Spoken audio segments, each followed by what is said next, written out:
Please subscribe and like my channel.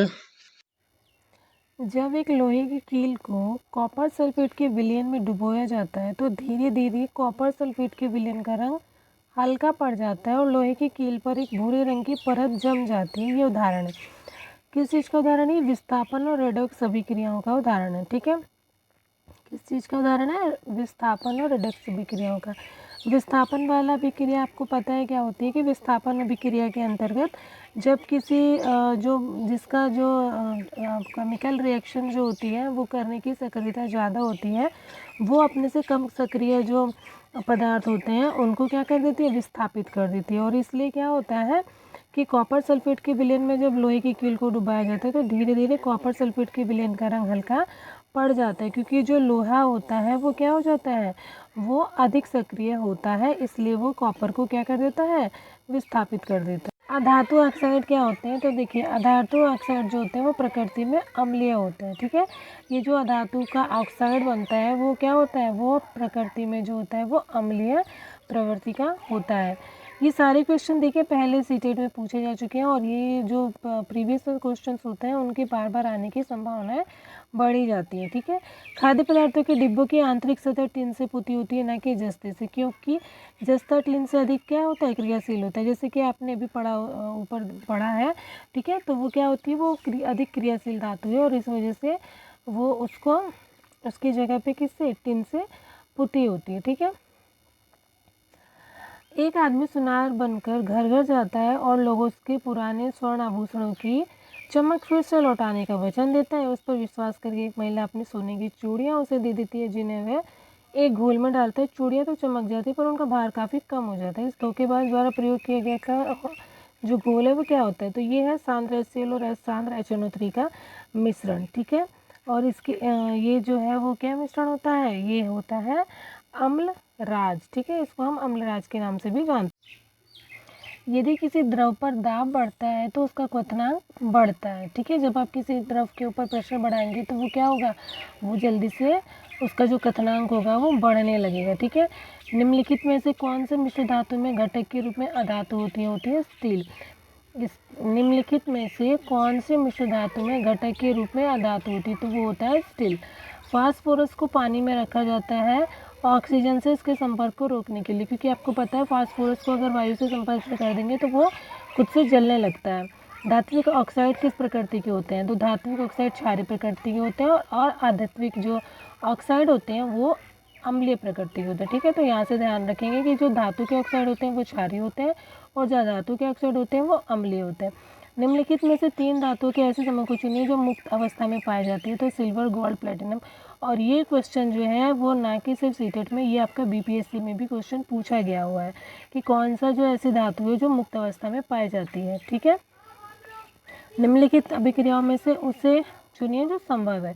तो देखिए, Al2SO4 + Cu, FeSO4 + Zn, CuSO4 + Fe और Al2SO4 + Zn। तो यहाँ पे आपको दिख रहा है कि B और C जो है इसमें पॉसिबल है। क्यों? क्योंकि जो फेरस होता है, ठीक है, वो क्या होता है? वो फेरस जो है वो जिंक से ज़्यादा क्या होता है? रिएक्शंस होता है, अधिक सक्रिय होता है। और सी में जो Fe है वो कॉपर से ज़्यादा सक्रिय होता है। में से कौन सा विषमांगी मिश्रण है? तो ये है आयोडीन युक्त नमक।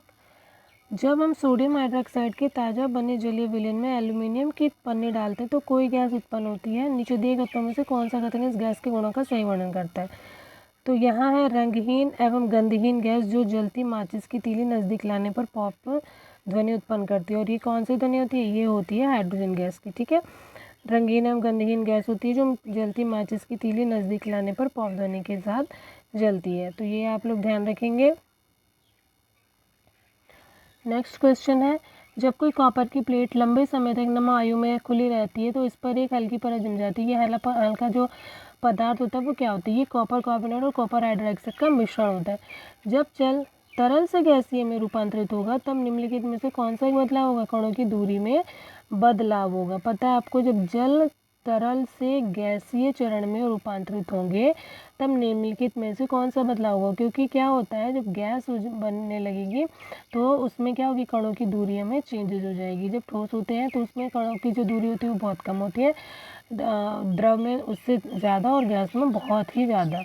अनीता परखनली में सोडियम हाइड्रोक्साइड का ताज़ा विलयन तैयार करती है। वो उसमें एल्यूमिनियम की पन्नी का एक छोटा सा टुकड़ा डालती है और माचिस की जलती हुई तीली परखनली के पास लेती है। वो पॉप की आवाज़ सुनती है। पॉप की आवाज़ की उपस्थिति से, ये क्वेश्चन अभी आपने पढ़ा है, सेम उसी का थोड़ा सा चेंजिंग रूप है। तो ये हाइड्रोजन गैस है। जो भी गैस पॉप ध्वनि के साथ जलती हुई समझ में आए वो आपकी हाइड्रोजन गैस होती है। दैनिक जीवन के निम्नलिखित उदाहरण पढ़िए और उचित विकल्प का चयन कीजिए। जब भोजन खराब होता है तो वह दुर्गंध उत्पन्न करता है। सेब की एक टुकड़ी को जब कुछ क्षण के लिए बाहर रखें तो भूरा हो जाता है। चींटी काटने से उत्पन्न ज्वलन को शांत करने के लिए कैलामिन का उपयोग किया जाता है। तो ये सारे के सारे आपके रासायनिक परिवर्तन है और आप जानते हैं कि भौतिक परिवर्तन में कोई चेंजेस नहीं होती है, ठीक है। लेकिन रासायनिक परिवर्तन में जो भी चेंज होगा वो एक नया रूप में होगा, उसमें एक नया उत्पाद बनता है। तो तांबा जस्ता को उसके नमक के घोल से अलग नहीं कर सकता। कारण दीजिए। तांबा जस्ता से अधिक अभिक्रियाशील है, तांबा जस्ते से कम अभिक्रियाशील है। जस्ता उत्कृष्ट धातु में से एक है, अभिक्रिया श्रृंखला में जस्ता तांबे के नीचे होता है। तो इसका उत्तर आपके पास है केवल बी। तो केवल बी में क्या है कि तांबा जो है वो जस्ते से कम अभिक्रियाशील होती है, ठीक है। तांबा जस्ते से कम अभिक्रियाशील होती है। इसके लिए मैं आपको एक टेबल दिखा देना चाहती हूँ। टेबल है सक्रियता श्रेणी, आपको एक बना के दी गई हो, आपको इसको याद करना होता है। तो सबसे नंबर 1 पे potassium, sodium, calcium, magnesium, aluminium, zinc, iron, lead, hydrogen, copper, mercury, silver, gold. ऊपर जितना भी आप जाइएगा, हाइड्रोजन के सापेक्ष में देखा जाता है, तो ऊपर जितना भी जाइएगा वो आपकी अधिक सक्रियता होती है और जितना नीचे आएंगे आप वो आपकी कम सक्रिय होती है, ठीक है। हाइड्रोजन की तुलना में क्या होता है, अधिक सक्रियता और कम सक्रियता को इसमें नापा जाता है। तो आप इसको अपने लैंग्वेज में इसको याद कर सकते हैं। कुछ लोग कुछ जैसे KNA, CAMG, मतलब देखिए सबका अपना अपना तरीका है, आप इसको किसी भी तरीके से याद कर सकते हैं। और ये बहुत ज़रूरी है क्योंकि इससे रिलेटेड क्वेश्चंस ज़रूर पूछे जाते हैं, चाहे वो विस्थापन अभिक्रिया बना के पूछी जाए या फिर वो जो जिंक और टिन वाला क्वेश्चन है वो यहाँ से पूछा जाता है। तो आपको ये सीरीज़ याद होनी बहुत ज़रूरी है। सल्फर, एल्यूमिनियम और Fe के गलनांक में क्रमशः 113 डिग्री, 666 तथा 1535 है। निम्नलिखित में से कौन सा एक सही है। तो एल्यूमिनियम तथा Fe 200 डिग्री ताप पर जो है वो क्या होते हैं, वो ठोस कैटेगरी में होते हैं। कोई छात्र मैग्नीशियम रिबन को वायु में दहन करता है और बची हुई राख को अशुद्ध जल में घोलकर विलयन बनाता है। इस विलयन की एक बूंद क्रम से पहले नीले लिटमस और फिर लाल लिटमस पर डालने पर वो परीक्षण करेगा कि क्या होता है। तो देखिए, जब कोई छात्र मैग्नीशियम रिबन को वायु में जलाएगा तो क्या बनेगा, मैग्नीशियम का ऑक्साइड बनेगा, ठीक है। और ये क्या करेगा, ये नीले जो लिटमस है वो नीला ही रहता है, जबकि लाल क्या हो जाता है, लाल लिटमस नीला हो जाता है।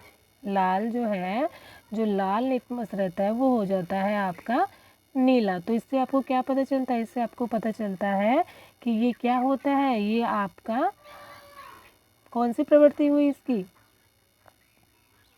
ये आपकी प्रवृत्ति हुई क्षारीय, ठीक है, क्षारीय प्रवृत्ति। जब लाल जो है वो नीला हो जाता है तो वो हमारा क्या होता है, क्षारीय हो जाता है। क्या हो जाता है, क्षारीय हो जाता है। और आपको पता है कि मैग्नीशियम क्या है, एक धातु है और धातु के ऑक्साइड जो होते हैं वो क्या होती है, वो क्षारीय होती है, ठीक है। दिए गए कथनों को चाहिए पढ़िए और सही विकल्प को चुनिए। भारी अनाजों से भूसा ओसाइड द्वारा प्राप्त किया जाता है। विभिन्न आकार के कणों के मिश्रण को चालन व निस्यंदन प्रक्रिया द्वारा अलग किया जाता है। बिल्कुल बात सही है। तो ए और दो दोनों सही हैं, ठीक है। सल्फर का गलनांक 113 डिग्री सेल्सियस और इसका क्वथनांक 445 डिग्री सेल्सियस है। निम्नलिखित में से कौन सा कथन असत्य है। ये जो थर्ड है वो 450 डिग्री सेल्सियस सल्फर द्रव है, ठीक है, क्या है, द्रव है। जब मोमबत्ती जलती है इसका आकार घटता है, मोम का पिघलना है, लपटें एवं कालिक प्रदर्शित होती है, पिघली हुई मोम ठोस हो जाती है। परीक्षण के लिए निम्नलिखित में से कौन सा सही है। आइए देखते हैं। तो देखिए, सी रासायनिक परिवर्तन है और अन्य भौतिक परिवर्तन। आइए देखते हैं क्यों, क्योंकि जो हमारा सी ऑप्शन है उसने कहा है लपटें एवं कालिक प्रदर्शित होती है। तो जो ये सी है वो रासायनिक परिवर्तन है, क्योंकि जो कालिक परिवर्तन, वो जो गैस बन रही है उसकी वजह से हो रही है, ठीक है। और जो बाकी है, क्योंकि आकार घटेगा तो वो उसको वापस से वो क्या हो रहा है, जो मोमबत्ती है वही चेंज हो रही है, ठीक है। बाकी मोम का पिघलना है ये भी भौतिक है, पिघली हुई मोम ठोस हो जाती है ये भी भौतिक है। तो ये क्वेश्चन था। सोडियम एवं पोटेशियम को केरोसिन में रखा जाता है। दोनों उच्च क्रियाशील हैं, वातावरण में कार्बन डाइऑक्साइड से क्रिया कर लेते हैं। दोनों उच्च विषैले हैं, विषैले फ्यूम्स देते हैं। दोनों उच्च क्रियाशील हम वातावरण में ऑक्सीजन से क्रिया कर लेते हैं। केरोसिन वायु में धातु की ऑक्सीजन से क्रिया करने को रोकता है। तो ये लास्ट वाला जो है आपका जो डी है वो भी सही है और सी भी सही है, क्योंकि दोनों उच्च क्रियाशील है और वातावरण में जो है ऑक्सीजन मौजूद होता है और उसके साथ ही ये क्रिया कर लेते हैं। ठीक है, नेक्स्ट क्वेश्चन है, आपको मिलाना है धातु और अधातु का उनके उपयोग। ठीक है, तो आयोडीन क्या होता है? आयोडीन से आप जो घावों पे है वो मलहम वगैरह बनता है। और मरकरी क्या होती है? मरकरी जो है वो क्या होती है? मरकरी से मरकरी का यूज़ होता है तापमापी में। एल्यूमिनियम क्या होता है? एल्यूमिनियम का प्रयोग होता है खाद्य पदार्थों की डिब्बाबंदी में। क्लोरीन क्या होता है? जल शोधन में इस्तेमाल किया जाता है। तो ये जो चैप्टर था वो आपकी द्रव की अवस्थाओं से रिलेटेड था। इसमें आपकी विस्थापन से क्रियाएं थी और धातु से जो क्वेश्चंस थे। इसी तरह से इसमें बहुत सारे क्वेश्चंस आपको मिले हैं। आशा करती हूँ कि वीडियो अच्छी लगी हो। वीडियो अच्छी लगी तो लाइक शेयर सब्सक्राइब जरूर करिएगा। Please subscribe and like my channel.